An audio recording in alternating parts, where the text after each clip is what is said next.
दोस्तों, आज की ये कहानी जो आपके रोंगटे खड़े कर देगी, क्योंकि भारत को आजाद हुए तो काफी साल यानी 75 वर्ष से अधिक हो चुका है, परंतु कब तक एक अबला अपने आप को एक अंधेरे कमरे में कैद पाती है। जी हाँ दोस्तों, ऐसा ही हाल है इस वक्त भारत देश में। वह ऐसे में कुछ करना चाहती है परंतु कर नहीं पाती, क्योंकि पुरुष को जहाँ मौका मिलता है वह उस पर अत्याचार करना शुरू कर देता है। ऐसे में बड़े संघर्ष से भरी हुई है एक महिला की जिंदगी। मैं हूँ डॉक्टर मोमिता। बीते कुछ दिनों से लोग मुझे नए नए नामों से जानने लगे हैं, पर मैं हूँ मोमिता। मैं कोलकाता के आरजी हॉस्पिटल की एक ट्रेनी डॉक्टर हूँ। यूँ तो लोग मेरी कहानी अब अलग अलग कड़ियों में आप सभी के सामने पेश कर रहे हैं, परंतु सच क्या था ये अभी कोई नहीं जानता। मैं पश्चिम बंगाल की हूँ। घर में अकेली लड़की होने के कारण मैं अपने पेरेंट्स की काफ़ी प्रिय हूँ। मुझे बचपन से ही अपने पर्यावरण से बड़ा लगाव था। जब भी मौका मिलता मैं पेड़ लगाया करती। मेरा सपना था कि मैं एक बड़ी डॉक्टर बनूं, वे अपने पूरे परिवार के साथ अपने देश का नाम ऊंचा करूं, क्योंकि मेरे परिवार में अभी तक कोई भी डॉक्टर नहीं बना था। हमारे आसपास के लोगों ने तो यहाँ तक भी कहा था कि लड़की हो, पढ़ लिख कर तुम भला क्या ही करोगी। तब मैं बड़े गर्व से कहती, मैं अपने माता पिता का नाम रोशन करूंगी। पेरेंट्स की अनुमति मुझे मिल ही गई थी, और रही बात लोगों की, तो मैं उनकी परवाह बिल्कुल नहीं करती थी। मैंने दिन रात पढ़ाई में मेहनत की, क्योंकि मुझे गवर्नमेंट कॉलेज प्राप्त करनी थी, क्योंकि मैं अपने माता पिता को वह सब देना चाहती थी जो उन्हें अभी तक नहीं मिला था। मेरी मेहनत आखिरकार एक वर्ष पूर्ण मेहनत करने के बाद मेरी मेहनत रंग लाई। मेरे नीट में अब अच्छे मार्क्स आ गए थे और मुझे अब जो चाहिए था वह मिलने ही वाला था। मुझे कोलकाता की आरजी मेडिकल कॉलेज अलॉट हुई, जिसमें मैंने MBBS पूरी करी। जब मैं कॉलेज गई तो मानो मेरे पेरेंट्स का तो खुशी का ठिकाना ही नहीं रहा। वे अब बड़े ही प्रसन्न थे। साथ ही धीरे धीरे मेरी अब MBBS भी पूरी हो चुकी थी। अब मैंने PhD करने की सोची। मेरी ट्रेनिंग भी होने लगी थी। घर में पैसे भी आने लगे थे। इससे मैं और मेरी माता पिता प्रसन्न थे, क्योंकि अब हम अपनी प्रत्येक जरूरत पूरी कर सकते थे। मैं उनसे कहती, माँ अब हमारे अच्छे दिन आ चुके हैं, अब आप मस्त रहा करो। जब भी मैं घर आती तो मेरी माता की आंखों में सुनहरे प्यार के मोती झलकने लगते। माँ कहती, धीरे धीरे तुम इतनी बड़ी कब हो गई, हमें कुछ पता ही नहीं चला। उन्हें इस तरह कहते मैं भी रो पड़ती, क्योंकि उन्होंने बहुत कुछ बचाकर मुझे डॉक्टर बनाया था। लेकिन अब बारी मेरी थी। मैं उन्हें खुश रखना चाहती थी। जब भी मैं आती उनके लिए कुछ नए कपड़े, कुछ नई चीजें लेकर आती, जिससे वे काफी प्रसन्न थे। मेरे पिताजी 65 वर्ष के हैं। वे हमेशा खुद रो कर मेरी फिक्र करते हैं। जब मैं घर से वापस हॉस्पिटल लौटी तो मुझे पता चला कि मेरी सप्ताह में 3 दिन नाइट शिफ्ट में ड्यूटी हो गई थी। मार्च से जब मैंने नाइट शिफ्ट ज्वाइन किया तो शाम को 6 बजे आती। सुबह कभी 8 तो कभी 10 बजे तक ड्यूटी पूरी करती। कभी कभी तो डे एंड नाइट दोनों शिफ्ट ही चलती। ऐसे में हमें हॉस्पिटल में ही रहना पड़ता। मैं अपने काम के प्रति पूरी तरह से डेडिकेट थी।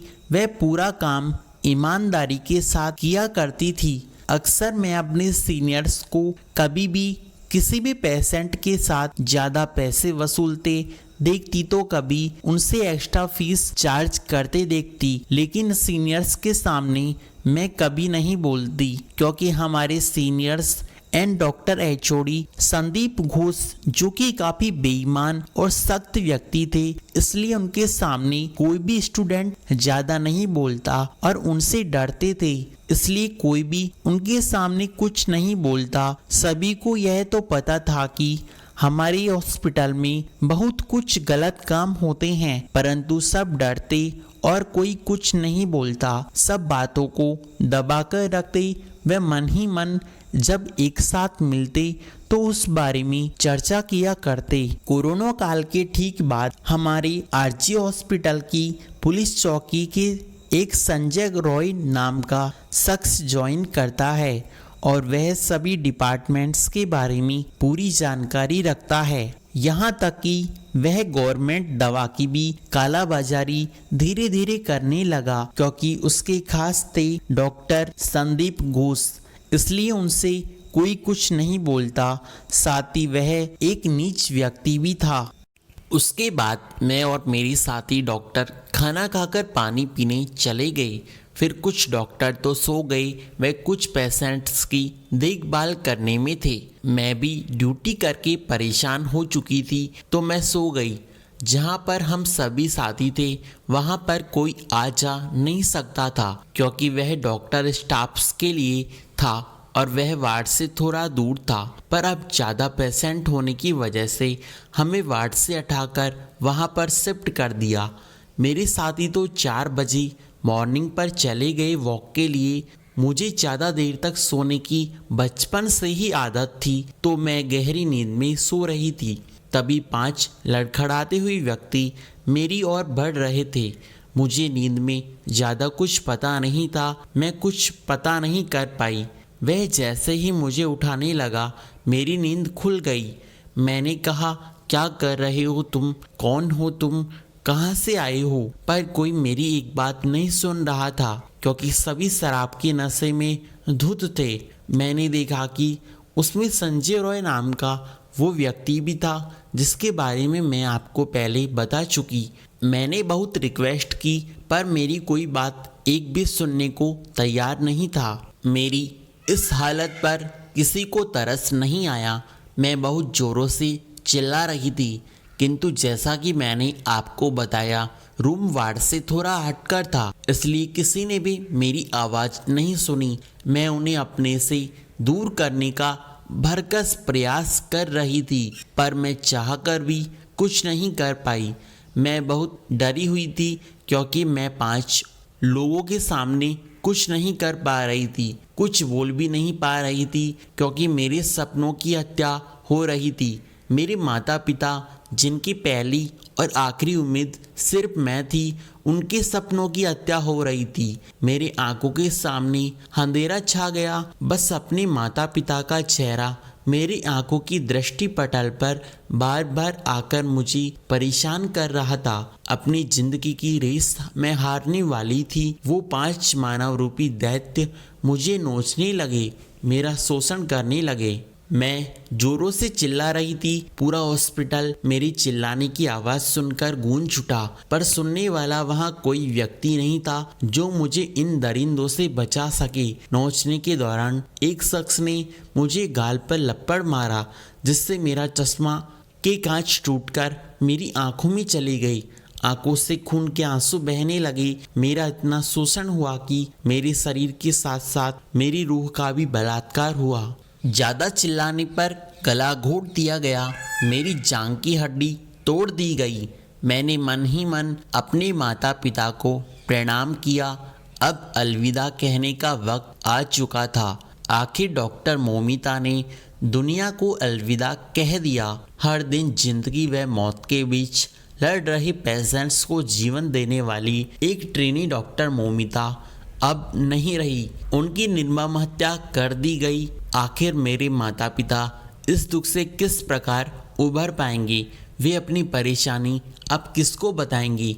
मैंने हर दिन अपने आप को आग में झोंककर एक अच्छे डॉक्टर बनने के लिए 15 से 16 घंटे पढ़ाई की। उसने अपने सपनों का अब अंत हो चुका था। बस एक रात में ही पूरा आसमान गिर चुका था। मैं एक विशिष्ट डॉक्टर तो नहीं बन पाई। इतना घटित होने के बाद जब इस बात का सुबह सभी को पता चला तो मेरे माता पिता के सामने संजय रॉय हॉस्पिटल के एचओडी संदीप घोष ने इस बात को यह कहकर बोला कि आपकी बेटी अब नहीं रही, उसने कॉलेज के कैंपस में आत्महत्या कर ली। यह सुनते ही मेरे माता पिता सुध बुध खो बैठते हैं। जब वे मुझसे आखिरी बार मिलना चाहते थे तो उन्हें जाने से रोक दिया गया, क्योंकि वहां पर मेरी हत्या के सबूतों पर पानी फेरा जा रहा था। आधा पहर बीतने के बाद जब देखने की इजाज़त मिली तो मैं अर्धनग्न सी हालत में थी। पापा मुझे देखकर तुरंत समझ गई और बोले, यह हत्या नहीं बलात्कार है। लेकिन उनकी किसी ने एक नहीं सुनी, क्योंकि बलात्कार हुआ उस भारत देश का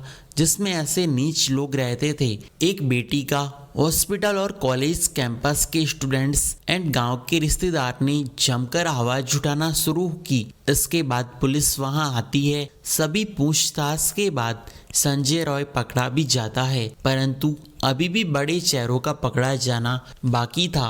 आप सभी के प्रयास से यह संभव तो है, परंतु आप भी अपना योगदान अवश्य दें। साथ ही अगर मानवता नाम का शब्द आपके रूह में, आपके अंदर जीवित है, तो आप सभी से निवेदन है, जो मेरे साथ हुआ वो किसी और के साथ नहीं होना चाहिए। क्योंकि कोई किसी के साथ करे, क्योंकि वो आपकी बहन अथवा बेटी हो सकती है। आप सभी उन आरोपियों को सजा दिलाइएगा व मेरे आत्मसम्मान की रक्षा कीजिए। मेरे माता पिता में इस कड़ी में आप उनका साथ दे और उनकी लाठी बनो। अलविदा दोस्तों।